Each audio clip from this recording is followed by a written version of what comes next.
మిత్రులారా, మీరు ఎవరైనా ప్రేరేపణ కలిగిన వారు ఎవరైనా ఉంటే దయచేసి పాట పాడమని కోరుతున్నాను.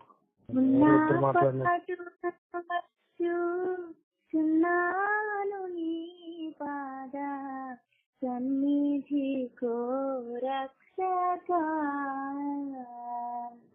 ఉన్నా పాదున వచ్చు చున్నాను నీ పాద సన్నిధి రక్షక ఎన్న సత్యము గాని పాపములన్నీ మోపుగా వేపుపై బడి యున్న విధి నడలేక తొట్టిల్లుచున్నవాడను నన్ను దయగను ఉన్నా పాటున వచ్చు చున్నాను నీ పాద సన్నిధి రక్షక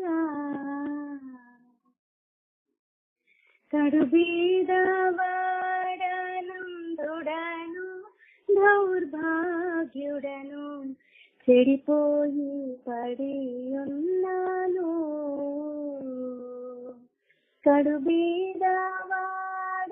కడుబీదవాడనందుడను దౌర్భాగ్యుడను చెడిపోయి పడి ఉన్నాను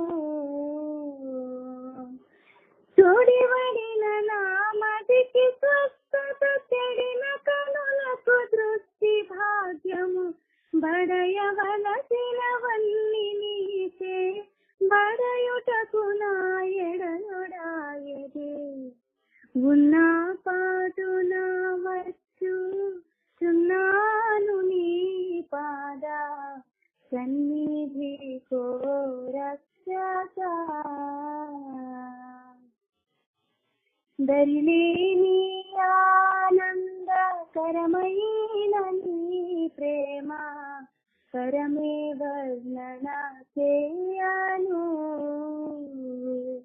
దరిలేని ఆనందకరమైన నీ ప్రేమ పరమే వర్ణన చేయను తెరవుగడ్డంబైన ఎన్నిటి విరుగొట్టెనుగాననేనిపు దరుదుగా నీ వాడనౌతకు మరి నిజము నీ వాడనౌతకే ఉన్నా పాటున వచ్చు చున్నాను నీ పాద సన్నిధి రక్షక ఉన్నా పాటున వచ్చు చున్నాను నీ పాద సన్నిధి రక్షక ఎన్న సత్యము కాని పాపములన్నీ మాపుగా వేపుపై బడి యున్న విధి నడలేక తొట్టిల్లుచున్నవాడను నన్ను దయగను ఉన్నా పాటున వచ్చు చున్నాను నీ పాద సన్నిధి రక్షక అవకాశం ఇచ్చిన వరకు ఉన్నాను. మంచిది. మీ వలన దేవుని నామం మహిమపరచబడింది. అందరి పక్షంగా తండ్రి అయిన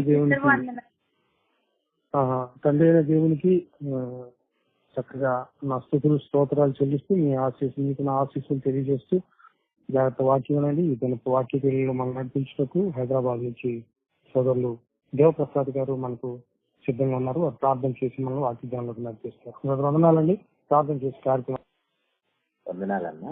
సాయంకాల దినమున దేవుని సహవాసమును కోరి వచ్చిన స్త్రీలైన దేవుని పిల్లలందరికీ శుభములు వందనాలు తెలియజేస్తున్నారండి. దేవుని సహాయం నిమిత్తం చిన్నమాట ప్రార్థన చేసుకున్నాం. మహోన్నతుడా, మహాపరిశుద్ధుడా, జీవం కలిగిన మా నాయన స్తోత్రాలు తండ్రి.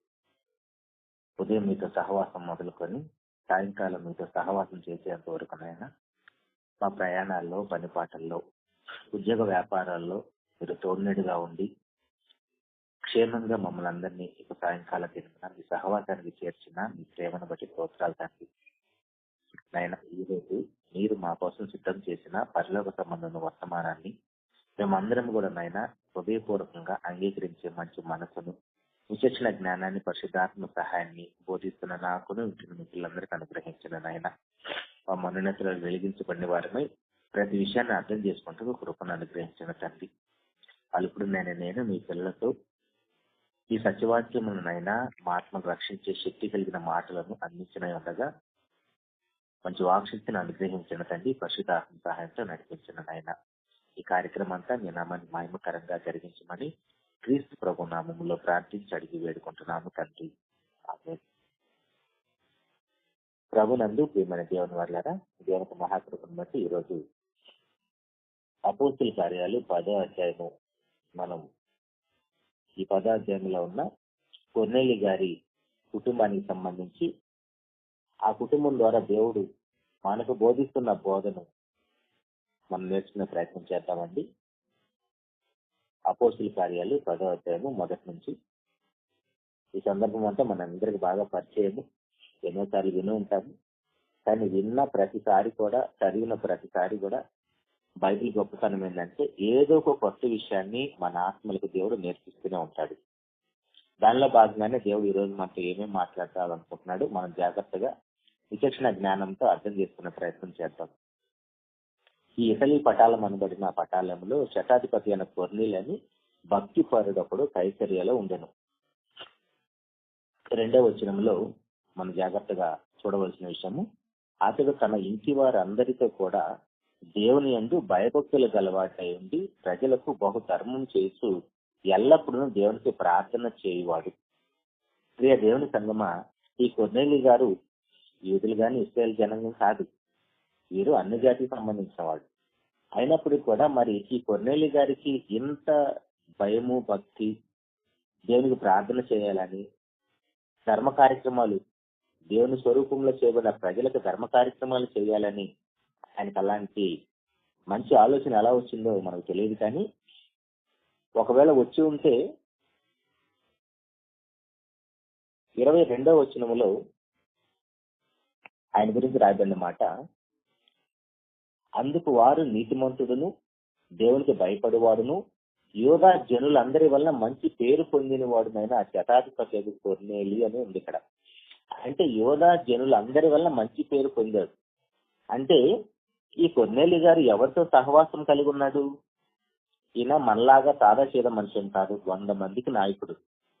ఈయన 100 మందికి నాయకుడైనప్పుడు కూడా అధికారాన్ని, ఆ స్టేటస్ ని పక్కన పెట్టేసి తన వారితో సహవాసం చేయకుండా దేవుని ప్రజలతో, దేవుని పిల్లలతో సహవాసం చేయటం వలన ఆయనకు కలిగిన మంచి మేలు చూడండి. అన్ని జనుల వల్ల ఆయనకు మంచి పేరు కాదంట, యూదా జాతి, యూదా జనులు అందరి వలన మంచి పేరు పొందాడంట. ఆయన దేవుని భయభక్తులు కలిగిన వాడు మాత్రమే కాదు, నీతిమంతుడు కూడా అంట, దేవునికి భయపడేవాడు. మరి ఈ విషయాలైనా తనకి ఎలా తెలిసి ఉండొచ్చు అంటే, తెలిస్తే యూదా జనాంగం వల్ల తెలిసి ఉండాలి. అందుకని సహవాస దోషం చాలా ప్రమాదం.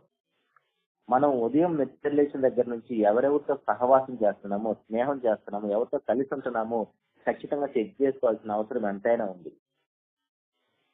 అందుకే కీర్తనల గ్రంథం 1వ అధ్యాయంలో కూడా మనకు తెలిసిన మాట, మనం ఎవరితో సహవాసం చేస్తామో వారి లక్షణాలు ఆటోమేటిక్ గా మనకు వస్తాయి.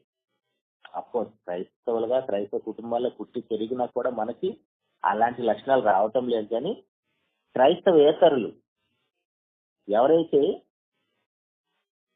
క్రైస్తవంలోకి అడుగు పెడతారో వారు మాత్రము ఎంత గొప్పగా వారి జీవితాలు మారిపోతున్నాయో మనం చాలా ఆధారాలు మన కళ్ళ ముందు కూడా చూస్తున్నాం. అలాంటి వాటిలో చెప్పుకోదగింది ఒక గొప్ప జీవిత చరిత్ర ఎవరంటే కొర్నేలి గారు. ఈ కొర్నేలి గారంట దేవుని నుండి భయభక్తులు కలిగిన వాడు. ఆయన ఒక్కడే కాదు సుమా, గమనించండి, ఇంటి వారందరూ కూడా. మన ఇంట్లో ఎంతమంది ఉన్నామండి? మన ఇంట్లో ఉన్న అందరము దేవునికి భయభక్తులు కలిగిన వాళ్ళేనా? మన ఇంట్లో అందరూ ప్రార్థన చేసేవాళ్ళేనా? మన ఇంట్లో అందరూ ధర్మ కార్యక్రమాలు, సత్క్రియలు చేసేవారేనా? ఇక్కడ ఒక మంచి విషయాన్ని ఆలోచిద్దామండి. లేదండి మేము ప్రార్థన చేస్తాము చక్కగా అని అనుకుంటే నిజంగా మన ప్రార్థన దేవుడు వింటాడా? ఇక్కడ కొర్నేలి గారికి అయితే 3వ వచనంలో పగలు ఇంచుమించు 3 గంటల వేళ దేవుని దూత అతని ఎదుకు వచ్చి కొర్నేలి అని పిలుచుట దర్శనం అందు తేటగా అతనికి కనబడెను. అతడు దూత వైపు తేరి చూచి భయపడి, ప్రభువా ఏమని అడిగను. అందుకు దూత, నీ ప్రార్థనలు నీ ధర్మ కార్యములను దేవుని సన్నిధికి జ్ఞాపకార్థంగా చేరినవి. ప్రియ దేవుని సంగమా, ఒకసారి ఇక్కడ ఆగుతామండి. మనం కూడా ప్రార్థన చేస్తాం. మన ప్రార్థన దేవుని సన్నిధికి వెళుతుందండి. వెళుతుందని ఆధారం ఏంటి? మనకి నచ్చని వారు ఫోన్ చేస్తేనే మనం ఫోన్ లిఫ్ట్ చెయ్యం. ఆ ఫోను ఎన్ని రింగులైనా సరే, ఎన్నిసార్లు వాళ్ళు ఫోన్ చేసినా సరే, చేసిన వ్యక్తి మనకు నచ్చటం లేదు కాబట్టి ఆ ఫోన్ మనం అటెంప్ట్ చెయ్యం. మరి మన ప్రార్థన దేవుని సన్నిధికి వెళ్ళాలంటే ఏమైనా ఆటంకాలు ఉన్నాయా? అసలు దేవుడు ఎవరి ప్రార్థన వింటాడు? దేవుడు ఎవరి ప్రార్థన వింటాడు? యోహాను సువార్త 10:31 యోహాను సువార్త 10:31 దేవుడు పాపుల మనం ఆలకింపడని ఎరుగుదుము. ఎవడైనా దైవభక్తుడై ఉండి ఆయన చిత్తము చొప్పున జరిగించిన ఎడల ఆయన వాని మనవి ఆలకించును. దేవుని సంగమా, ప్రతిసారి మనం వేరే వాళ్ళ జీవితంలోకి తొంగి చూడకుండా, ఒక ఏళ్ళు కూడా బయటికి పెట్టకుండా అన్ని ఏళ్ళు మన వైపే పెట్టుకొని, వ్యక్తిగతంగా నేను నా తండ్రికి నచ్చుతున్నానా లేదా అని ఎవరైతే పరిశీలన చేసుకుంటారో వారి ప్రార్థన ఖచ్చితంగా దేవుడు వినే అవకాశం ఉంది.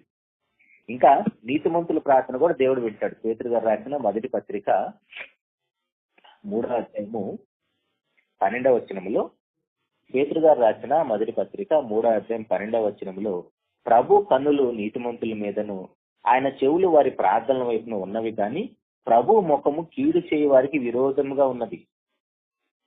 దేవుని సంగమా, ఇప్పుడు మన ప్రార్థన దేవుడు వింటున్నాడా? ఒకవేళ వింటే ఆధారం ఏంటి? మీకు వచ్చిన జవాబు ఏంటి?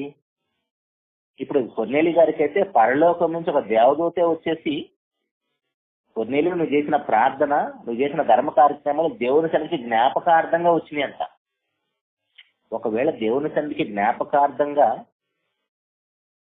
మన విషయంలో ఏవి వెళ్తున్నాయి? సొదొమ గొమొర్రాల పట్టణాలు ఆదికాండం 19 వారి యొక్క పాపము దేవుని సన్నిధికి వెళ్ళిందంటండి. మరి మన సంగతి ఏంటి? కొర్నేలి గారి ప్రార్థన ధర్మ కార్యక్రమాలు దేవుని సన్నిధికి వెళ్ళాయి. సొదొమ గొమొర్రాల పట్టణాలు, ఆ పట్టణాల యొక్క పాపము దేవుని సన్నిధికి వెళ్ళిందంట. ఆ పట్టణాన్ని నాశనం చేయటానికి దేవుడే దిగి వచ్చాడు. ఇక్కడ కొర్నేలి ప్రార్థన ధర్మ కార్యక్రమాలు దేవుని సన్నిధికి వెళ్ళినాయి కాబట్టి ఆ కుటుంబాన్ని దర్శించటానికి, ఆ కుటుంబానికి రక్షణ ప్రసాదించడానికి డైరెక్ట్ గా దేవుడు తన దూతను పంపాడు. అసలు మన ప్రార్థన దేవుడు వింటున్నాడా లేదా ఒకసారి చెక్ చేసుకుందామండి.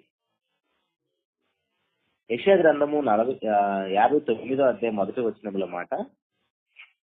యెషయా గ్రంథము 59:1 రక్షింప నేరకు ఉన్నట్లు యెహోవా హస్తము కురుసు కాలేదు, విననేరకు ఉన్నట్లు ఆయన చెవులు మందము కాలేదు. మీ దోషములు మీకును మీ దేవునికి అడ్డముగా వచ్చును, మీ పాపములు ఆయన ముఖమును మీకు మరుగుపరిచెను కనుక ఆయన ఆలకింపకున్నాడు. అయితే ప్రియ దేవుని సంగతి, ఇప్పుడు మన ప్రార్థన వింటున్నాడా లేదా అసలు దేవుడు? ఒకవేళ వింటే దానివల్ల మనకు కలిగే మేలు, దానివల్ల మనకు కలిగిన ఆధారం ఏంటి ఒకసారి చెక్ చేసుకోవాలి. అఫ్కోర్స్ మళ్ళీ ఇక్కడ దర్శనాలు, దేవుడు మాట్లాడాడు, దేవదూత వచ్చిందన్న విషయాలు ఆ ప్రస్తావన తీసుకురావద్దండి. వీలైతే దానికి సంబంధించింది గాంధీ అన్న ఏదో ఒకటి మీకు వివరణ ఇస్తాడు. అయితే ప్రియ దేవుని సంగమా, ఇక్కడ కొర్నేలి గారి ప్రార్థన ధర్మ కార్యక్రమం దేవుని సన్నిధికి వెళ్ళటం వలన డైరెక్ట్ గా దేవుడే కల్పించుకొని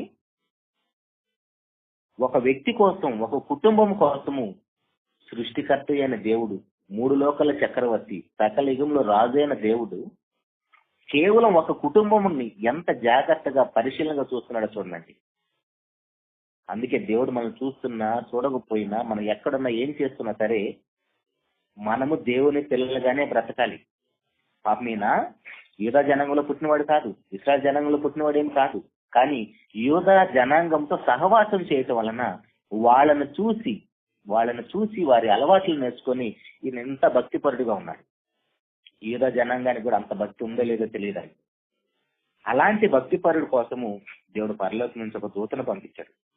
అయితే ఆ దూత అతనితో మాట్లాడుతూ 5వ వచనములో, అపోస్తలుల కార్యాల 10:5 ఇప్పుడు నీవు యొప్పేకు మనుషులను పంపి పేతురును మారు పేరు గల సీమోను పిలిపించుము, అతడు సముద్రపు బెరనున్న సీమోను ఒక చర్మకారుని ఇంట దిగి ఉన్నాడని అతనితో చెప్పాను. అతనితో మాట్లాడిన దూత వెళ్ళిన పిమ్మట అతడు తన ఇంటి పనివారిలో ఇద్దరిని తన యొద్ద ఎల్లప్పుడూ కనిపెట్టుకుని వారిలో భక్తిపరుడు ఒక సైనికుని పిలిచి వారికి సంగతులన్నీ వివరించి వారిని యొప్పేకు పంపాను. ప్రియ దేవుని సంఘం ఇక్కడ చూడండి, అతను అతని ఇంటి వారు మాత్రమే కాదంటండి, అతని దగ్గర ఉన్న సైనికులు కూడా భక్తిపరులంట. వారిలో మరీ శ్రేష్టమైన భక్తిపరుని ఒక అతన్ని ముగ్గురినిచ్చి పంపించాడంట పేతురు గారిని పిలుచుకొని రావడానికి. మనం మంచివారం అయితే మరి ముఖ్యంగా తండ్రి గురించి మాట్లాడదాం, భర్త గురించి మాట్లాడదాం, లేదా తల్లి గురించి లేదా భార్య గురించి మాట్లాడదాం. మనం బాగుంటే మన కుటుంబం అంతా బాగుంటది. అలా బాగున్నప్పుడే మన కుటుంబం దేవుడికి నచ్చుతుంది. మనం ఏది చేస్తామో మన పిల్లలు అదే అనుసరిస్తారు. మనం చెడు చేస్తే ఆటోమేటిక్ గా తెలియకుండా వాళ్ళ హృదయాల మీద ఆ చెడే రాస్తున్నా. ఇలాంటి పరిస్థితుల్లో కొర్నేలి గారు తనతో పాటు ఉన్న సైనికులు కూడా భక్తి పరులంట. అయితే వారిని పేతురు గారిని పిలుచుకొని రావడానికి పంపించాడు. అలా పంపించినప్పుడు జరిగిన పరిస్థితి 9వ వచనంలో, మర్నాడు వారు ప్రయాణమైపోయి పట్టణముకు సమీపించినప్పుడు పగలు ఇంచుమించు 12 గంటలకు పేతురు ప్రార్థన చేటుకు మిద్దెకెక్కాను. అతడు మిక్కిన ఆకలిగొని భోజనం చేయగోరను. ఇంటి వారు సిద్ధం చేయుచుండగా అతడు పరవాసుడై ఆకాశం తెరవబడ్డాయి. 4 చెంగులు పట్టి దింపి పడిన పెద్ద దుప్పటి వంటి ఒక విధమైన పాత్ర భూమి మీదకి దిగి వచ్చే చూచెను. అందులో భూమి యందుండు సకల విధములైన చతుస్పాద జంతువులను, ప్రాకు పురుగులను, ఆకాశ పక్షులను ఉండెను. అప్పుడు పేతురు, నీవు లేచి చంపుకొని తినమని ఒక శబ్దం అతనికి వినబడింది. అయితే పేతురు, వద్దు ప్రభువా, నిషిద్ధమైనది అపవిత్రమైనది ఏదైనా నేను ఎన్నడూ తినలేదని చెప్పగా. ఇప్పుడు నిషిద్ధమైనదంటే ఏంటండి? ఇక్కడ ఉన్నాయని నిషిద్ధమైనవా? ఏమి ఉన్నాయి అక్కడ?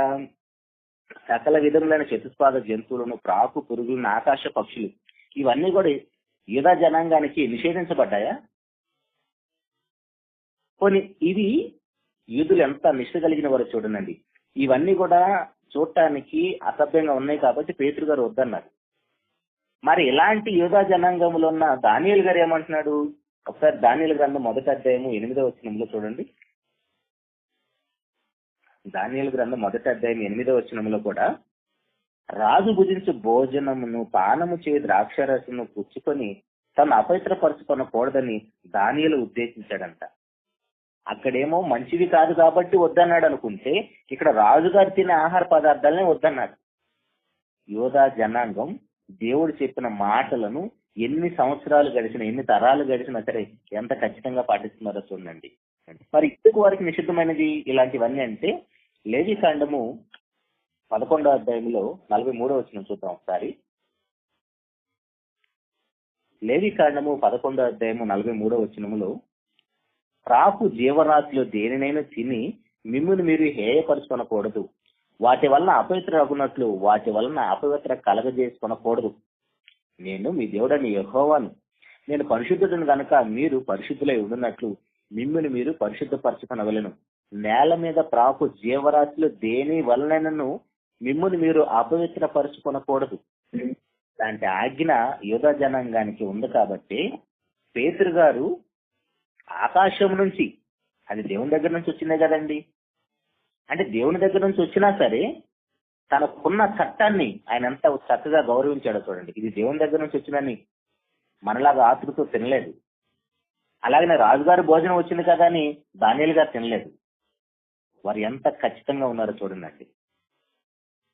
అయితే అలాంటివి ఏవి తిని తను అపవిత్రులను కాకూడదని అర్థం కాబట్టి ఆయన వాటిని నిరాకరించాడు. 15వ వచనంలో, 10వ అధ్యాయము 15వ వచనం. అప్పుడప్పుడు మనం అటు ఇటు వెళ్ళేసి వద్దామండి. 10వ అధ్యాయంలోనే ఉన్నాం అపోస్తుల కార్యాలు 15వ వచనంలో. దేవుడు పవిత్రం చేసిన వాటిని నీవు నిషిద్ధమైన వాటిని ఎంతవద్దు. మరలా 2వ మారు ఆ శబ్దం అతనికి వినబడను. ఇలాగ 3 మారు జరిగాను. వెంటనే ఆ పాత్ర ఆకాశంలో చెత్తబడింది. ఇలా ఎప్పుడైతే పేతురు గారికి ఈ పాత్ర గురించి 3 మారు వినపడిందో, నిషిద్ధమైన నేను తిన్నని చెప్పాడు. కానీ దేవుడు ఏం చెప్తాడు? నేను పవిత్రపరిచిన దాన్ని నిషిద్ధమైందని ఎలా చెప్తున్నావు అంటున్నాడు. అంటే అక్కడ ఏం అర్థం కాలేదు పాపం ఆయనకి. కానీ 17వ వచనానికి వచ్చేటప్పటికి కొర్నేలి గారు పంపించిన మనుషులు ఆ ఇంటికి వచ్చేస్తారు. అప్పుడు అర్థమవుతుంది ఆయనకి 17వ వచనంలో, పేతురు తనకు కలిగిన దర్శనం ఏమై ఉండునో అని తనలో తనకు ఎటు తోచక ఉండగా కొర్నేలి పంపిన మనుషులు సీమోని ఇల్లు ఏదని విచారించి తెలుసుకుని వాకిట నిలిచి ఇంటి వారిని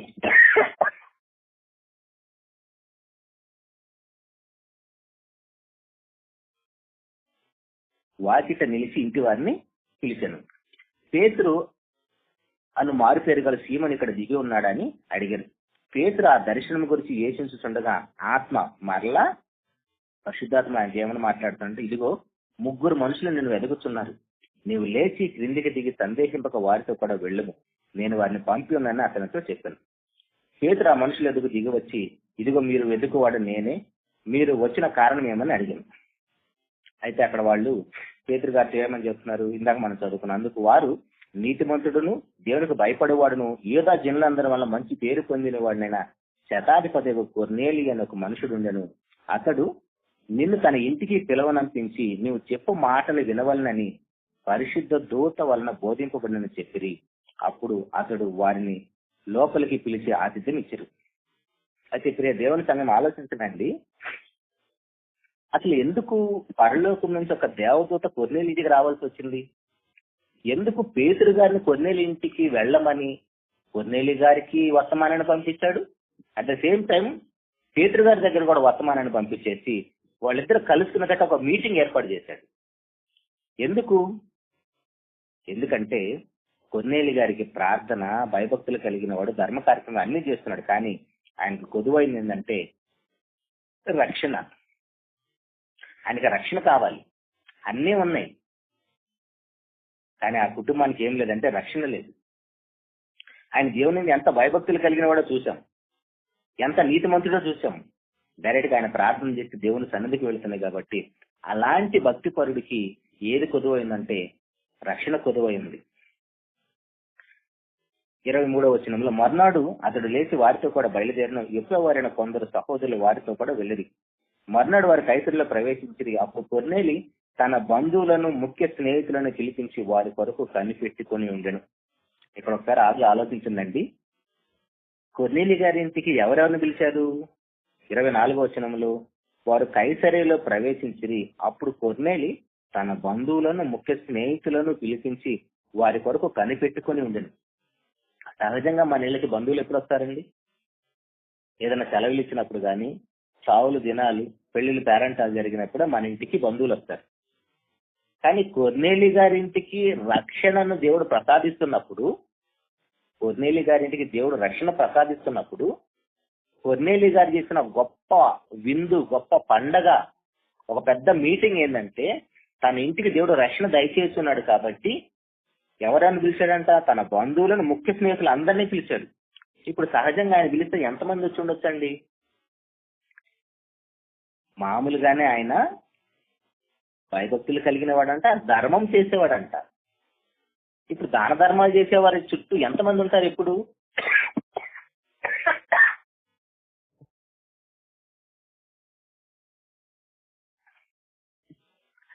దాన ధర్మాలు చేసేవారి చుట్టూ ఎప్పుడు మనుషులు ఎక్కువ మందిగానే ఉంటారు. మరి అలాంటి జాబితాలో కొర్నేలి గారు ముందు వరుసలో ఉన్నాడు. దానితో పాటు యోధా జనులు అందరి వలన మంచి పేరు పొందినవాడు. ఇప్పుడు ఆయన పిలిస్తే ఎంతమంది వస్తారండి? ఎంతమంది వచ్చారో లెక్కలేదు. కానీ 26వ వచనం, అందుకు పేతురు, నీవు లేచి నిలువుము. 27 చదువుదాం. పేతురు లోపలికి రాగానే కొర్నేలి అతన్ని ఎదుర్కొని అతని పాదం మీద పడి నమస్కారం చేసెను. అందుకు పేతురు, నువ్వు లేచి నిలువుము, నేను కూడా నరుడని అని చెప్పి అతన్ని లేవనెత్తను. అతనితో మాట్లాడుతూ లోపలికి వచ్చి అనేకులు కూడుంట చూచెను. పేతురు గారు ఆశ్చర్యపోయి ఉంటాడండి, ఏంటి నా కోసం ఎంతమంది వెయిట్ చేస్తున్నారని. అనేకులు అంటండి. ఇప్పుడు వాళ్ళ కుటుంబంలో ఎంతమంది ఉన్నారో లెక్కలేదు, అక్కడ కౌంట్ లేదు. ఆయనే శతాధిపతి, తో పాటు సైనికులు ఉన్నారంట. ఇక్కడేమో ముఖ్య స్నేహితులను, బంధువులు అందరినీ పిలిచాడంట. దానితో పాటు మంచి పేరు పొందినవాడు ఆయన, మంచి పేరు ఉన్న అందరి ఏడల ఆయనకి. అలాంటి ఆయన పిలిస్తే ఎంతమంది వచ్చుంటారు? సుమారు 100లో వచ్చారేమో తెలియదు. అందుకే అనేకులు అని చెప్పబడింది అక్కడ. అనేకులు కూడి ఉంటే చూచాను. అప్పుడు అతడు, అన్యజాతి వంత సహవాసం చేయటను, అటు వాళ్ళు ముట్టుకొనిటని యూదునికి ధర్మం కాదని మీకు తెలియను. అయితే ఏ మనుషుడు నిషేధింపదగిన వాడని అయినను అపవిత్రుడని అయినను చెప్పకూడదని దేవుడు నాకు చూపించున్నాడు. ఎక్కడ చూపించాడు? ఇదిగో 13-14 వచనాల్లో చూపించాడు. నేను పవిత్రపరిచిన దాన్ని నువ్వు నిషిద్ధమైనదిగా చూడవద్దని కొర్నేలి గారి ఇంటికి, అన్యజనుల ఇంటికి వెళ్ళక ముందే దేవుడు పేతురు గారితో మాట్లాడిన తర్వాత వారి దగ్గరికి పంపించాడు. అలా వెళ్ళిన తర్వాత అక్కడ జరిగిన పరిస్థితులన్నీ మనం ఆలోచిస్తే, ఎందుకు నన్ను పిలిచావని అడుగుతాడు. అవన్నీ అడిగిన తర్వాత దేవదూత నేను 3 గంటలకు ప్రార్థన చేస్తుంటే దేవుని దూత వచ్చి నాతో మాట్లాడింది, దానివల్ల నేను మిమ్మల్ని పిలిపిస్తున్నాను. ఇప్పుడు ఆయన వచ్చిన తర్వాత వాళ్ళందరిని చూసిన తర్వాత పేతురు గారికి వచ్చిన మంచి ఆలోచన ఏంటి? దేవుడు నిజంగా పక్షపాతి కాడని నిజంగా గ్రహిస్తున్నాడు అంటండి 34వ వచనంలో. అంటే ఇంతవరకు దేవుడు పక్షపాతి అని పేతురు గారి హృదయంలో ఉందేమో ఒక చిన్న చెడు అభిప్రాయం. ఎందుకంటే ఆయన మాకే సొంతం, మాకే దేవుడు అనుకున్నాడేమో. కానీ అన్ని జనులకు కూడా దేవుడు డోర్ ఓపెన్ చేశాడన్న సంగతి అక్కడ అర్థమైంది ఆయనకి. అందుకని దేవుడు పక్షపాతి కాడని నిజంగా గ్రహించున్నాను అంటున్నాడు. ప్రతి జనములు ఆయనకు భయపడి నీతిగా నడుచుకుని వాడిని ఆయన అంగీకరించును. 36వ వచనంలో యేసుక్రీస్తు అందరికీ ప్రభు, ఆయన ద్వారా దేవుడు సమాధానకరమైన సువార్తను ప్రకటించి ఇశ్రాయేలుకు పంపిన వర్తమానం మీరు ఎరుగుదురు. ఇక్కడ ఇవన్నీ చెప్పిన తర్వాత పేతురు గారు కొర్నేలి గారికి ఏం బోధిస్తున్నాడంటే రక్షణ సువార్తను బోధిస్తున్నాడండి. వాళ్ళిద్దరికి దేవుడు చేసిన మీటింగ్ ఏంటంటే, కొర్నేలి గారితో మాట్లాడటం, పేతురు గారితో మాట్లాడటం చేసిన మీటింగ్ ఏంటంటే, ఆ కుటుంబానికి రక్షణ లేదు కాబట్టి ఆ రక్షణ ప్రసాదించడానికి పేతురు గారిని తన ఇంటికి ఆహ్వానించేటట్టు చేశాడు. ఇక్కడ పరలోకం నుంచి దేవుని యొక్క నుంచి వచ్చిన దేవదూతే ఆ రక్షణ సువార్తను బోధించవచ్చు కదా. ఎందుకు పేతురు గారే వచ్చి రక్షణ బోధించాలా? పేతురు గారే వచ్చి బాప్తిసం ఇవ్వాలా? వచ్చిన దేవదూత దేవుని దగ్గర నుంచి వచ్చింది కదా. మరి దేవదూతకి ఆ పర్మిషన్ లేదంటే 100% దేవదూతకి రక్షణ సువార్తను బోధించే పర్మిషన్ లేదు. మీకు దేవుని సంకల్పం ఒకవేళ ఐడియా ఉంటే దేవుని సంకల్పంలో ముఖ్యంగా 5 విషయాలు ఉంటాయండి. క్రీస్తు ప్రభు యొక్క బలి, అపోస్తుల బోధ, క్రీస్తు సంఘము, దత్త స్వీకారము, సంఘంలో చేర్చబడ్డ మనం అందరం కూడా క్రీస్తు స్వరూపులకు మార్చబడటం. ఇవేవి కూడా దేవుడు మార్చడు. ఇప్పుడు అపోస్తుల బోధ అనేది ప్రకటించాలని, అపోస్తులు మాత్రమే ప్రకటించాలని దేవుడు అనాదిలోనే సిద్ధం చేసేసాడు. అపోస్తులు మాత్రమే బోధించాలి కాబట్టి కొత్త పేజీలో 11వ అధ్యాయము 13-14 వచనాలు చదువుతున్నాడు. అపోస్తుల కార్యాలు 11వ అధ్యాయం 13-14 వచనాలు. అప్పుడు అతడు నీ ఒకే మనుషులను పంపి పేతురును మారుపేరు గల సీమోను పిలిపించుము, నీవును నీ ఇంటి వారందరూ ఏ మాటల వలన రక్షణ పొందుతురో ఆ మాటలు అతడు నీతో చెప్పునని తన ఇంట నిలిచి తనతో చెప్పిన దేవదూత చూసిన సంగతి మాకు తెలిపాను. అంటే దేవదూత వచ్చేసి కొర్నేలి గారికి ఏం మాట్లాడింది? నీ ప్రార్థన ధర్మ కార్యక్రమాలు అన్ని బాగున్నాయి కాబట్టి దేవుడు నన్ను పంపించాడు. అయితే నీ కుటుంబానికి ఏం తక్కువైందంటే రక్షణ తక్కువైంది. ఆ రక్షణ నువ్వు పొందాలంటే, నీ కుటుంబం అంతా రక్షణ పొందాలంటే రక్షణ సువార్తను వినాలి. సో రక్షణ సువార్తను వినాలంటే రక్షణ సువార్త ఎవరు బోధించాలి? అపోస్తులు మాత్రమే బోధించాలి. పరలోకం నుంచి వచ్చిన దేవదూత బోధించకూడదంటే బోధించకూడదు. అందుకని గలతీయులకు రాసిన పత్రిక 1వ అధ్యాయం 6వ వచనంలో కూడా పౌలు గారు గలతీ సంఘాన్ని చేసి ఏం మాట్లాడుతున్నాడు? 1వ అధ్యాయం 6వ వచనంలో క్రీస్తు కృపను బట్టి మిమ్మల్ని పిలిచిన వారిని విడిచి భిన్నమైన సువార్త తట్టుకు మీరు ఎంత త్వరగా తిరిగిపోవడం చూడగా నాకు ఆశ్చర్యమగుతున్నది. ఇది మరొక సువార్త కాదు కానీ క్రీస్తు సువార్తను చెరపగోరి మిమ్మల్ని కలవరపరచు వారు కొందరున్నారు. మేము మీకు ప్రకటించిన సువార్త గాక మరి యొక్క సువార్తను మేమైనను పరలోకం నుంచి వచ్చిన యొక్క దూత అని మీకు ప్రకటించిన అతడు శాపగ్రస్తుడగును. శాపగ్రస్తుడు అంటే మరణానికి పాత్రుడని అర్థం. పరలోకం నుంచి దేవుని ఎదురు నుంచి వచ్చినా సరే రక్షణ సువార్తను బోధించడానికి పర్మిషన్ లేదు. ఆ పర్మిషన్ దేవుడు ఎవరికి ఇచ్చారంటే భూమి మీద అపోస్తులకు మాత్రమే ఇచ్చాడు. అపోస్తుల తర్వాత అపోస్తులు ఎవరికైతే వాక్యాన్ని నేర్పి లోకంలోకి పంపించారో వారికి మాత్రమే ఆ పర్మిషన్ ఉంది. అయితే ప్రియ దేవుని సంగమా, ఇక్కడ వారందరికీ ఉన్న ఆ విశ్వాసాన్ని ఒకసారి మనం పరిశీలన చేస్తే ఒక కుటుంబానికి రక్షణ రావటం కోసము ఆ కుటుంబం అంతా కూడా విశ్వాసం కలిగిన వారై ఉన్నారు. 16:31 కూడా చూడండి.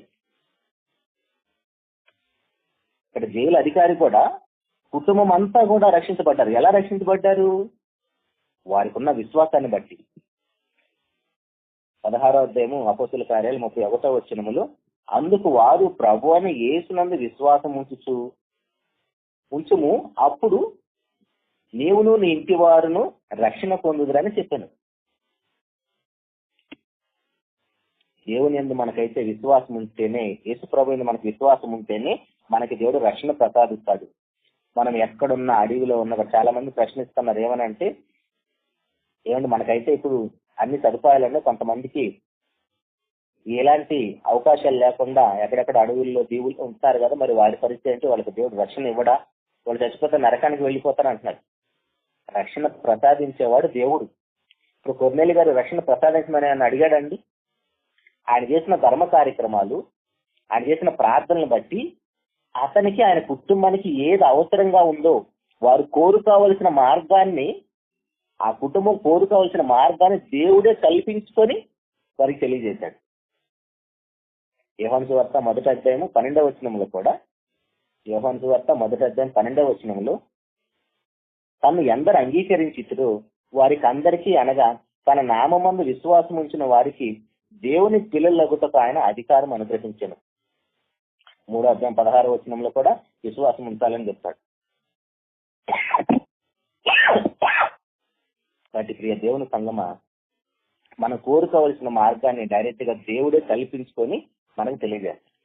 ఇక్కడ మనం నేర్చుకోవాల్సిన ఒక మంచి పాఠం ఏంటంటే, ఏదో మనం ఒక్కడమే మంచివారిగా ఉంటే సరిపోదండి. మనము, మన భర్త, భార్య, పిల్లలు, దాంతో పాటు మన దగ్గర పనిచేస్తున్న వారు కూడా రక్షణలో అడుగు పెట్టేంత గొప్పగా మన జీవితం వారికి ఆదర్శంగా ఉండాలి.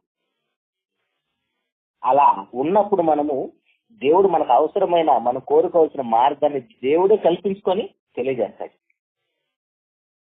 చూడండి, ఒక కుటుంబం కోసం డైరెక్ట్ గా పరలోకం నుంచి దేవుడు కల్పించుకొని ఒక దూతను పంపించాడు.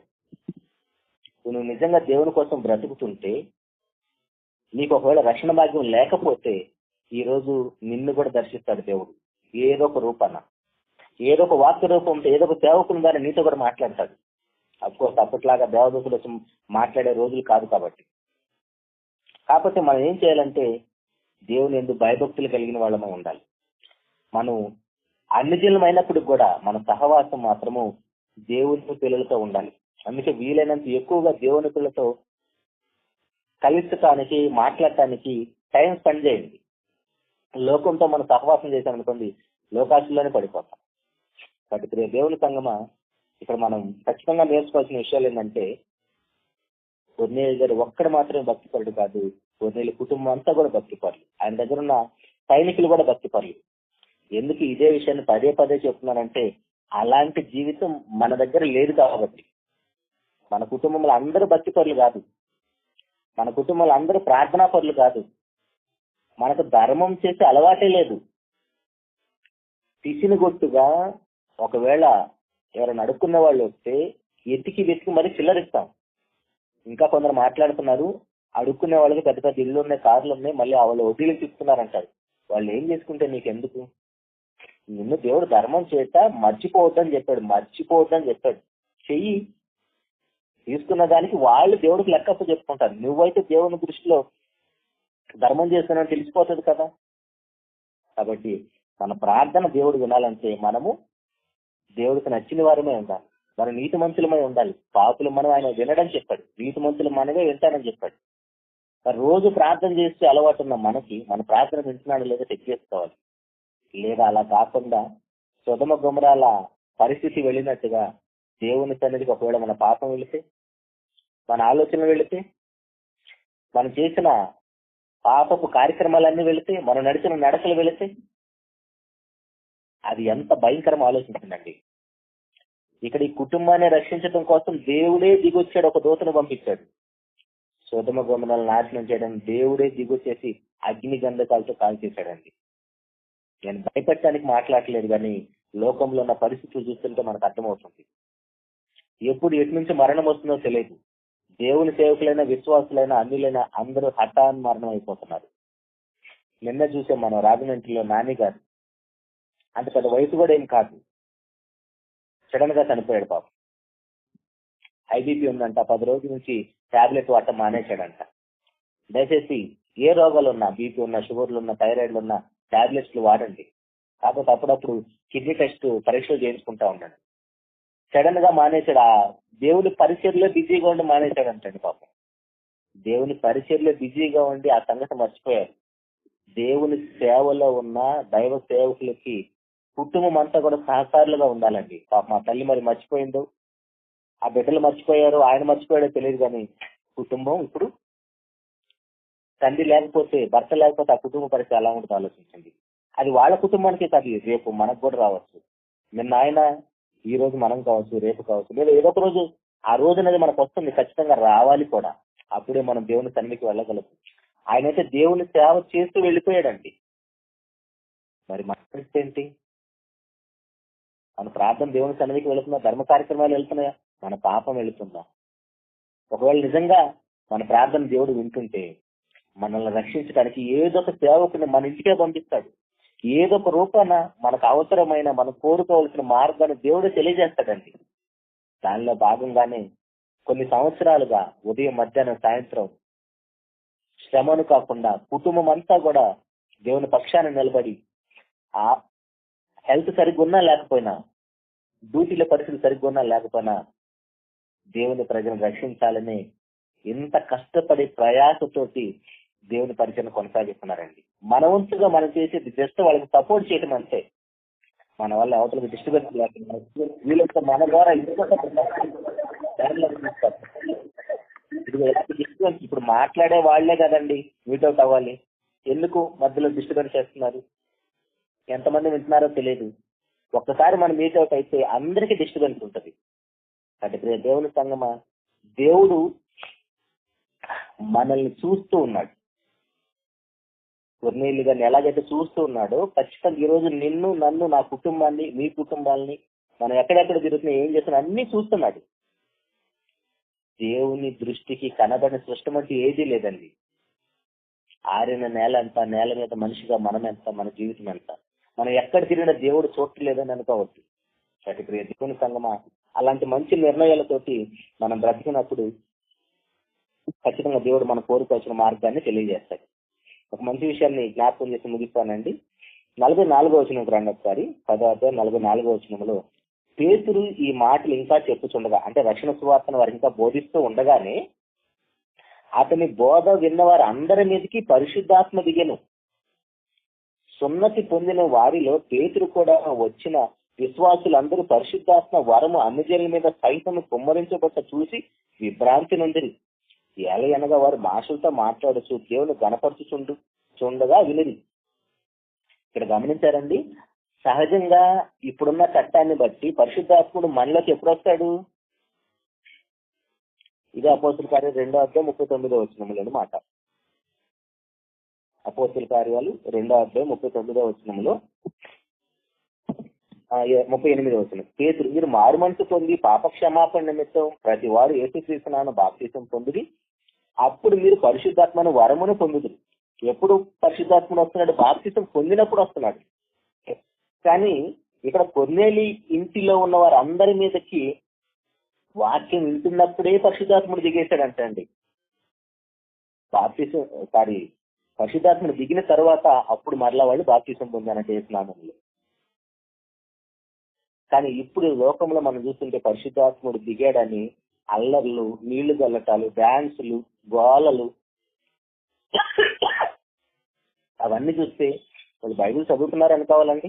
ఇంకొక విషయం ఏంటంటే, ఇలా బాప్తిసం పొందకుండా ఇంతమంది మీద పరిశుద్ధాత్మ దిగటం ఇదే మొదటిసారి, ఇదే చివరిసారి కూడా. ఇక మరలా ఇంతమంది మీదకి పరిశుద్ధాత్మ దిగలేదు.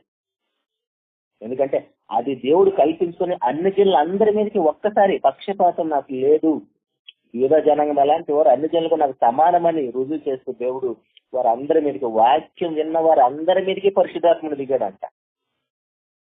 వాక్యం ఎన్ని సంవత్సరాల తరబడి అవుతున్నా బాప్తిసం పొందిన తర్వాత కూడా మనలో పరిశుద్ధాత్ముడు ఉన్నాడో లేడో కూడా తెలియదు మనకి. నిజంగా మనలో పరిశుద్ధాత్ముడు ఉంటే మన జీవితాలు దేవునికి ఎంత స్పష్టంగా కనపడతాయంటే, ముందు మన ఇంట్లో మన భర్త మన భార్య మనల్ని గౌరవిస్తారు ఆటోమేటిక్ గా. వీళ్ళతో ఒక మంచి మాట చెప్తానండి, పెద్దలైన వారు కూడా గమనించండి, చిన్నవాడిని అయినా సరే చెప్తున్నాను. వీలైతే భర్తగా నీ భార్య దగ్గర నీకు మార్కులు పడేలాగా చూడండి. నీ భార్య మెచ్చుకోవాలి, నా భర్త ఎంత మంచివాడు. నీ భర్త మెచ్చుకోవాలి, నేను ఎంత మంచిదానివో నువ్వు. అప్పుడు ఆటోమేటిక్ గా దేవుడి దగ్గర కూడా మార్కులు పడతాయి.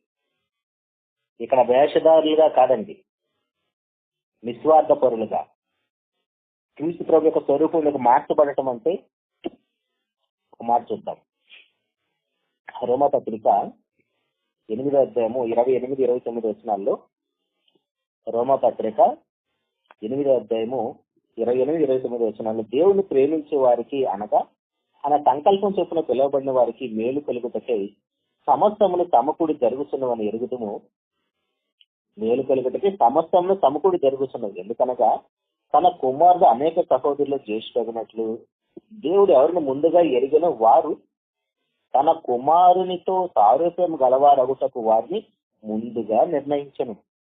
మనకు కలిగే మేలు భూమి మీద ఏదైనా ఉంది అంటే మనము దేవుని స్వరూపంలోకి మార్చబడటమేనండి. మనము దేవుని స్వరూపంలోకి మార్చబడటం అంతకు మించి లోకములు మనకి ఏ మేలు జరిగినా అది సమాధి వరకు ఉపయోగపడుతుంది. కానీ మన క్రీస్తు స్వరూపంలోకి మార్చబడాలంటే ఎలాంటి పరిస్థితులు మనకు రావాలి? అక్కడ 8, 16, 17 వచనాలు చూడండి. 8వ అధ్యాయం 16, 17 వచనాల్లో, మనము దేవుని పిల్లలమనే ఆత్మ తానే మన ఆత్మకు కూడా సాక్ష్యం ఇస్తున్నాడు. మనము పిల్లలమైతే వారసులము, అనగా దేవుని వారసులము. క్రీస్తు కూడా మహిమ పొందుటకు ఆయనతో శ్రమ పడిన ఎడల క్రీస్తుతోడి వారసులం. ఆ కష్టాలు వస్తేనే క్రీస్తు స్వరూపం మనలోకి వస్తుంది. ఇంకా పేతురు గారు దాని గురించి ఏం రాస్తున్నాడో చూస్తే, 1 పేతురు పత్రిక 2వ అధ్యాయము 21వ వచనంలో, పేతురు గారు రాసిన 1 పత్రిక 2వ అధ్యాయం 21వ వచనంలో, క్రీస్తు కూడా మీ కొరకు బాధపడి మీరు తన అడుగుజాడలేదో నడుచుకున్నట్లు మీకు మాదిరి ఉంచిపోయాను. ఆయన పాపం చేయలేదు, ఆయన నోట ఏ కపటంలో కనపడలేదు. ఆయన దూషింపబడి బదులు దూషింపలేదు. ఆయన శ్రమ పెట్టబడి బెదిరింపక న్యాయంగా తీర్పు తీర్చి దేవునికి తను తాను అప్పగించుకున్నాడు. ఆయన ఏం చేశాడండి? కొడితే కొట్టట్లేదు, తిడితే తిట్టలేదు. అంటే కొట్టలేడా, తిట్టలేడా? ఆయనకేం బూతులు రావా? అది ఆయన పరిశుద్ధతకి భంగం కలుగుతుంది. కాబట్టి యేసుప్రభు వారు భూమి మీదకి ఎలా వచ్చాడో అలాగనే బ్రతికాడని చనిపోయేంత వరకు. కానీ మనము అలాగనే పరిశుద్ధులుగా పుట్టాము, కానీ మధ్యలో మనము అడ్డమైన కలుషితమంతా పూసేసుకున్నాం. దాన్ని కడగటం కోసమే ప్రభు వారు మరలా భూలో కనుకొచ్చి తన రక్తంతో మనల్ని కడిగాడు. అది క్రీస్తునందు విశ్వాసం ఉంచడం అంటే, క్రీస్తు స్వరూపులకు మార్చబడటం అంటే, మనకి ఇలాంటి శ్రమలు, కష్టాలు, ఇబ్బందులు, కుటుంబం ద్వారా వ్యతిరేకతలు ఇవన్నీ వస్తేనే మన క్రీస్తు స్వరూపులకు మార్చబడినట్టు. నా భర్త నన్ను బాగా గౌరవిస్తాడు, నా భార్య నన్ను బాగా గౌరవిస్తుంది, అందరూ నన్ను బాగా గౌరవిస్తున్నారంటే పోతామని అర్థం. మనకి ఏ తప్పు చేసినా, చిన్న పొరపాటు మాట్లాడినా, చిన్న తప్పు చేసినా మనల్ని సరిచేసేవారే మనకి నిజమైన స్నేహితులు. భర్త అయినా కావచ్చు, భార్య అయినా కావచ్చు, బయట వారు ఎవరైనా కావచ్చు. మన తప్పును సరిచేసే వాళ్ళే మన మేలు కోరుకునే వాళ్ళు. మన తప్పు చేసినా పర్లేదులే, ఎంతమంది చేయట్లేదు, వాక్యం చెప్పే వాళ్ళు ఎలాగున్నారు, క్రైస్తవులు అన్ని చెప్తారు కానీ చేస్తారా అని ఇలాంటి మాటలు వింటున్నామంటే ఖచ్చితంగా ప్రమాదంలో ఉన్నట్టు అర్థం. అతి ప్రియ దేవుని సంగమా, పేతురు గారి కుటుంబం ద్వారా మనం నేర్చుకున్న విషయాలు, కుటుంబం అంతటికి ఏం కష్టాలు లేకుండానే వాళ్ళు భయమ భక్తి కలిగి ఉండి ఉంటారండి. కుటుంబంలో ఎంతమంది ఉంటారు? మన వల్లే భర్త, భార్య, పిల్లలు అందరూ ఉండి ఉంటారా? ఒక నాయకుడికి సైన్యంలో తన వెనక సైన్యాన్ని నడిపించాలంటే అంత చిన్న విషయమా? ఎన్ని సమస్యలు ఉన్నా సరే అవేవి పట్టించుకోకుండా, వాటిని ప్రస్తావించకుండా ఆయన యొక్క గుణాలు రాశాడండి దేవుడు. ఎందుకంటే అవే మనకి ఇంపార్టెంట్, అవే నెక్స్ట్ తరానికి ఆదర్శం. ఇప్పుడు మన జీవితంలో కూడా నా బాధలు నీకేం తెలుసు బ్రదర్ అని చెప్పకూడదు మనం అసలు. క్రైస్తవులు మన ప్రభు పడిన కష్టాలు, అపోస్తులు పడిన కష్టాలు, అవమానాలతో పోలిస్తే మనకు అలాంటివి 1% కూడా లేవండి. అందుకే వాళ్ళందరూ కూడా క్రీస్తు స్వరూపులకు మార్చబడ్డారు. ఎందుకంటే వారికి అన్ని కష్టాలు వచ్చినాయి. మనకు కూడా అన్ని ఇబ్బందులు, అన్ని కష్టాలు, అన్ని అవమానాలు వస్తే మనము కూడా చిన్న చిన్నగా మెల్లమెల్లగా క్రీస్తు స్వరూపులకు మార్చబడుతున్నట్టు అర్థం. అలా మనం మార్చబడాలంటే మనకు రావాల్సింది ఏంటంటే విధేయత, క్రీస్తునందు విశ్వాసం. ఈ ఒక్క మాట చూసారు ముగించుకున్నాం. హెబ్రీయులకు రాసిన పత్రిక 12వ అధ్యాయం 1వ వచనంలో, ఊరికే మనకి క్రీస్తు స్వరూపం రాదండి. క్రీస్తు స్వరూపం మనకు రావాలంటే ఆయన జీవితాన్ని మనము పాఠంగా నేర్చుకుంటూ ఉండాలి ఎల్లప్పుడు, ప్రతిరోజు కూడా. హెబ్రీయులకు రాసిన పత్రిక 12వ అధ్యాయం 1వ వచనంలో, ఇంత గొప్ప సాక్షి సమూహము మేఘము వలె మనల్ని ఆవరించి ఉన్నందున మనము కూడా ప్రతి భారమును సులువుగా చిక్కులు పెట్టే పాపమును విడిచిపెట్టి విశ్వాసంలో కర్తవ్య దాన్ని కొనసాగించేవాడైన యేసు వైపు చూచుచూ మన ఎదుట ఉంచబడిన పందెములో ఓపికతో పరిగెత్తుదుము. ఆయన తన ఎదుట ఉంచబడిన ఆనందం కొరకై అవమానమును నిర్లక్ష్య పెట్టి సిలువను సహించి దేవుని సింహాసనం యొక్క కుడిపాసము ఆసీనుడైనాడు. మీరు అలసట పడకయు మీ ప్రాణములు విసుకకే ఉండునట్లు పాపాత్ములు తనకు వ్యతిరేకంగా చేసిన తిరస్కారం అంతా ఈ ఓర్చుకున్న ఆయనను తలుచుకొనడి. మీరు పాపముతో పోరాడుటలో రక్తము కారునంతగా ఇంకా దాన్ని ఎదిరింపలేదు. ఎంత గొప్ప మాట చూడండి. మనం పాపాన్ని ఎదిరించి క్రీస్తు స్వరూపులకు మార్చబడాలంటే రక్తము కారేంతగా ఒక క్లూ ఇచ్చాడు. పాపాన్ని ఎదిరించాలంట, అప్పుడే మన క్రీస్తు స్వరూపులకు మార్చబడతాం. కాబట్టి దేవుని సంగమా, కానీ కొర్నేలు గారికి ఇలాంటి సమస్యలు అన్నీ ఉండే ఉంటాయి. ఆయన కూడా మన వల్ల లోకంలో ఉన్నాడు, కుటుంబం ఉంది, ఉద్యోగం ఉంది. కానీ అవేవి ప్రస్తావించకుండా ఆయన చేసిన గొప్ప గొప్ప కార్యక్రమాలు, దేవుని చేసిన ప్రార్థన, ధర్మ కార్యక్రమాలు, వీటినే ప్రస్తావించాడు దేవుడు. దానికోసమే తన కుటుంబం కోసం దేవుడు పరలోకం నుంచి ఒక దేవదూతను పంపించి ఆ కుటుంబానికి అవసరమైన రక్షణను అపోస్తుల ద్వారా, అపోస్తులైన పేతురు గారి ద్వారా బోధించాడు. చివరిగా ఒక ప్రశ్న వేసి ముగిస్తానండి. ఏంటంటే, అపోస్తులు మాత్రమే రక్షణ సువార్తను ఎందుకు బోధించాలి? అపోస్తులు మాత్రం ఎందుకు బోధించాలి? ఆల్రెడీ ఒకవేళ విని ఉంటే ఓకే, దేవుని స్తోత్రం. ఒకవేళ వినకపోతే వీలైతే రాబోయే రోజుల్లో అలాంటి పాటలు కూడా నేర్చుకునే ప్రయత్నం చేద్దాం. అన్నగారు అలాంటి బోధలన్నీ కూడా మనకి తీసుకొస్తారు. అందరికి వందనాలు. చిన్న మాట ప్రార్థన చేసుకుందాం. చిన్న ప్రాణులుగా ఉన్న మేము, మమ్మల్ని మీరు కనికరించి, మీరు దృష్టిస్తూ, మాకు ప్రతి చర్యను మీరు చూస్తూ నాయన మీ కృపను అనుగ్రహిస్తున్నారు. దానిలో భాగంగానే తండ్రి, అన్ని జాతిలో ఉన్నప్పుడు కూడా నాయన యూదా జనాంగంతో సహవాసం చేయటం వలన కొన్ని కుటుంబం అంతా తండ్రి రక్షణలోకి వచ్చింది నాయన. యూదా జనాంగం కంటే గొప్పగా తండ్రి ప్రార్థన, ధర్మ కార్యక్రమాలు మీ సన్నిధికి చేరినాయి నాయన. మేము కూడా తండ్రి క్రైస్తవ కుటుంబాల్లో పుట్టి పెరిగినప్పుడు కూడా నాయన, క్రైస్తవేతరుల సంఘంలో చేర్చబడినప్పుడు మేము వాళ్ళని చూసి సిగ్గుతో తలదించుకునే పరిస్థితులు మాకు ఉన్నాయి తండ్రి. కానీ అలాంటి పరిస్థితుల్లో మేము లేకుండా నాయన, మీరు మమ్మల్ని ఎంతగా ప్రేమిస్తున్నారు. ఆ ప్రేమకు తండ్రి మేము కూడా బానిసలమై మీ ప్రేమను తండ్రి లోకంలో చాటిస్తూ నాశనానికి వెళ్ళేవాడిని కాపాడే బాధ్యత కలిగి బ్రతుకు కృపను అనుగ్రహించిన తండ్రి.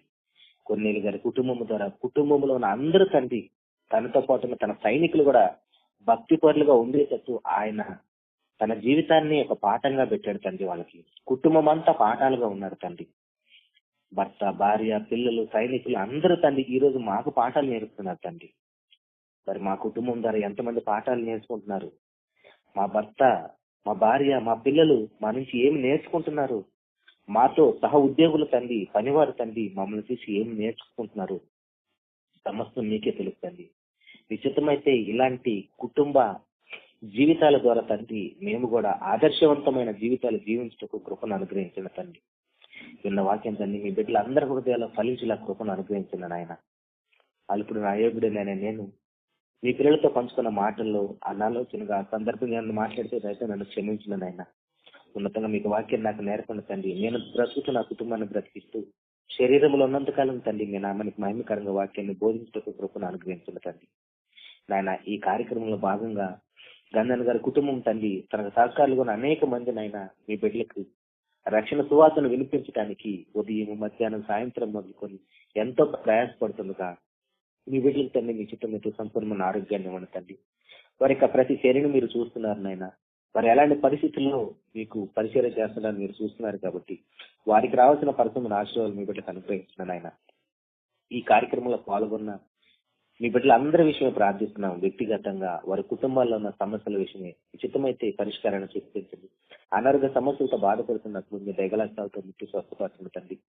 మరి ముఖ్యంగా తండ్రి, ఈ రోజు మీరు పరలోకం నుంచి పంపించిన ఒక చిన్న బిడ్డ తండ్రి, తల్లిదండ్రుల సమస్య ఉందో మరి బిడ్డలో ఎందుకు అలాంటి సమస్య వచ్చిందో మాకైతే తెలియదు, కానీ తల్లి గర్భం అవే నిర్మాణం చేసి భూమి మీదకి పంపిస్తున్న వారు మీరు తండ్రి.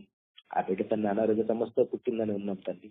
ఈ చిత్తమైతే నాయన ఆ బిడ్డను ముట్టి స్వస్థపరిచి ఆ కుటుంబానికి ఆ బిడ్డ ద్వారా రక్షణ ప్రసాదించమని, దానికి ఎవరైతే సహాయ సహకారాలు అందిస్తున్నారో, ఎవరైతే డాక్టర్లు వైద్యాన్ని అందిస్తున్నారో మీ బిడ్డలకి కావాల్సిన జ్ఞానవికలు ప్రసాదించండి నాయన. మీరు పరమ వైద్యుడు తండ్రి. మీరు మాట మాత్రం సెలవిస్తే ఏ కార్యం జరగకపోయినా తండ్రి ఆ బిడ్డ స్వస్థపరుస్తుంది తండ్రి.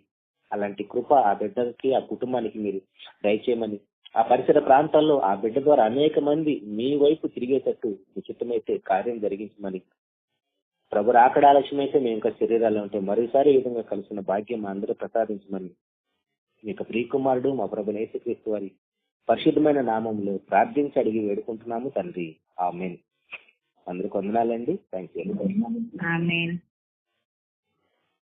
పరలోకమందున్న కన్న తండ్రి అయిన దేవుని ప్రేమ, లోకరక్షకుడును పాప విమోచకుడైన క్రీస్తు వారి కృప, పరిశుద్ధాత్మ నిత్య సహవాసం చేకూడి వచ్చిన మీ అందరి కుటుంబాలకు సదాకాలం తోడైంది. బ్రదర్, ఈ అంశానికి టైటిల్ పెట్టుకున్నాం. టైటిల్ చెప్పండి బ్రదర్. కొర్నేలి కుటుంబానికి దేవుడు ప్రసాదించిన రక్షణ భాగ్యాన్ని పెట్టండి. టైటిల్ ఏం లేదు, మీరే ఆలోచించి నేను అది అనుకున్నాను. ఏది బాగుంటుంది పెట్టండి. కొర్నేలి కుటుంబానికి దేవుడు ప్రసాదించిన రక్షణ భాగ్యం. కొర్నేలి కుటుంబానికి దేవుడు ప్రసాదించిన రక్షణ ఓకే, పెట్టుకోండి. మంచిదండి. సోదరులకు ఆరోగ్యం బాగలేదు, చెప్పగలవా అని అడిగినప్పుడు తనకి మాట్లాడితే దగ్గొచ్చే పరిస్థితి. అట్టి పరిస్థితుల్లో కూడా వాక్యం చెప్పమని అన్నప్పుడు వెనకాడకుండా చక్కగా ఈ ఆన్లైన్ కుటుంబానికి ఆత్మీయ సందేశాన్ని అందించడానికి తమ సహకారాన్ని అందించారు.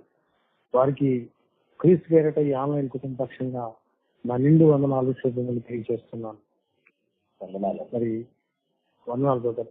వారి కుటుంబాన్ని గురించి, వారికి 2 బిడ్డలు ఉన్నారు.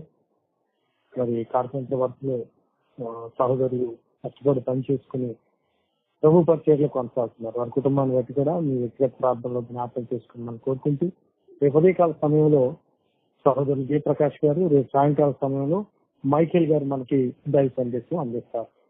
సమాధానంగా పరకకి చేరుకోండి. దేవుడు మిమ్మల్ని కుటుంబాలు దీవించు. ఆమె వెళ్ళబోయే నుండి ప్రభు ఇచ్చిన కాపుదల నిమిత్తమే, ఆయన వినిపించినటువంటి అమృతమైన సందేశం నిమిత్తమే ఆయన దేవునికి స్తోత్రములు. అందరికీ సెలవు.